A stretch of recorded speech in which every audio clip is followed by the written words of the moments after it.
All right, yes. Crazy Day, Orlando Bloom. It's like the perfect name, It is too, the isn't perfect it? name. Orlando Bloom is known for playing ultimate fantasy roles like Johnny Depp's smoldering ally in the Pirates of the Caribbean, who tried to win Keira Knightley's heart, but no. and as the blonde-hair, blue-eyed elf prince with cat-like moves. My gosh, who wrote this? In the Lord of the Rings trilogy. Well, now Orlando is making his Broadway debut in the timeless classic Romeo and Juliet, and we bet you can guess who he's playing. Mercutio. Okay. Actually, that is one of the best roles ever written. Mercutio's an awesome role. It's probably one of the best roles ever written, I think. Now, it's so cool. Playing Romeo, and you only get on, you're on for like the first act, and then you're off. You're off pretty much. You can go hang out. Playing Romeo, was that daunting when you took it on initially? It was.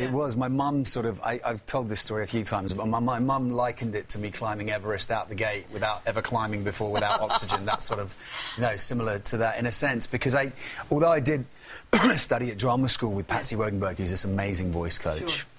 I never actually really got to play a leading role in a Shakespeare play. Wow. Weren't you on your way, though, to the Royal Shakespearean Company when you got a call to do a film? I did have that opportunity presented to me by my agent when I was leaving drama school, when I was 21. And I was like, let's go. This is perfect, which is, it's kind of the route that, if you're lucky, you get when you leave drama school. But then I had this ridiculous opportunity in Lord of the Rings, and my agent had known that it was on the cards because I'd already had a meeting for it. But in this, it turned into a trilogy of. It has worked out well for you, I would say. It certainly has. Yes. Very lucky. Nobody's going to be holding a telethon for you. I'm a very lucky boy. Why did you decide to go back to Broadway?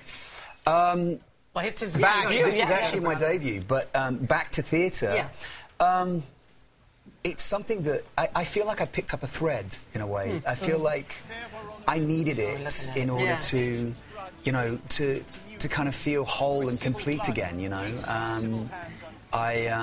There's nothing quite like a live audience either. No, there isn't. Making movies all these years. And I'll be a different actor by the time of this. By the end of this, I really will be. I mean, it's taught me so much. I've loved every moment of the rehearsal process, and getting the chance to really speak the poetry of William Shakespeare in this day and age. And it's a reimagination of the story, because it's set in present day, but you're still, the Shakespearean language is still there. It's true. It's been very well edited, so it runs at just about 2 hours, which is really, which I think is, for a Shakespeare play, and for this play, which would be 3.5 hours. And for today's audiences, too. They're not used to Nicholas Nickleby stuff anymore. It's fantastic, and it's very accessible. It really does, I grew up in Canterbury, which is a cathedral city. Yes. And I used to walk into the cathedral. And when I walk into the cathedral as a kid, it gives you this sort of sense of space and a kind of connection.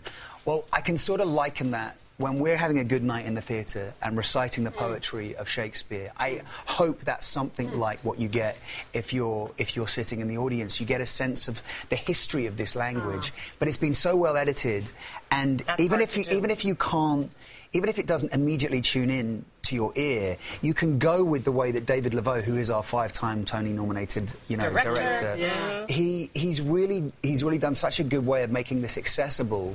And Condola Richard, who plays Juliet, is just 2-time Tony nominee herself, and one of the most beautiful things you've ever seen. I mean, she lights up the stage. She's no Miranda Kerr. Hello. She is no Miranda Kerr. That's very true. She's beautiful. I'm only kidding. We wish you good luck. And he's got the cutest little baby boy you've ever seen in your life, little bit. We wish you great success. Yeah, and it's look at this kid. Yes, we're going to try. We truly are. Okay, from mascara smears. Oh, please.